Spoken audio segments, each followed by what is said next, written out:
আসসালামু আলাইকুম স্যার। ওয়ালাইকুম আসসালাম জামাল সাহেব, বলুন আপনাকে কিভাবে সাহায্য করতে পারি? স্যার ওই আমার স্যালারির ব্যাপারে একটু কথা বলার ছিল। তাহলে এখনই করে ফেলি, বলুন what are you expecting? Sir এই বছর তো আমার পারফরমেন্স অনেক ভালো হয়েছে, আর তাছাড়া যেভাবে জিনিসপত্রের দাম বাড়তেছে, তাই বলতেছিলাম আমার স্যালারিটা যদি 1-2% বাড়িয়ে দিতেন তাহলে স্যার খুব উপকার হতো। দেখুন জামাল সাহেব, আপনি হলেন এই কোম্পানির খুব ভ্যালুয়েবল একটা এমপ্লয়।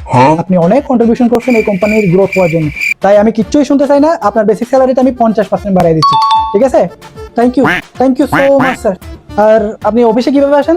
জি স্যার, বাইক নিয়ে। अबे কি? साले বাইক নিয়ে? না না জামাল সাহেব, আপনি যেই পজিশনে আছেন এই পজিশনে বাইক নিয়ে আসলে সুন্দর দেখায় না। কারণ আমি এইচআর ডিপার্টমেন্টে কল করে আপনাকে একটা কোম্পানি কার দেওয়ার ব্যবস্থা করতেছি। Thank you so much sir. আপনাদের মতো এমপ্লয়ি হচ্ছে এই কোম্পানির ব্যাকবোন। আপনারা খুশি মানে আমার কোম্পানির গ্রোথ। আমি খুশি। আপনি খুশি তো জামাল সাহেব? জি, আমি অনেক খুশি sir. Thank you so much sir. Thank you so much. You are the best. You are the best sir. You are the best.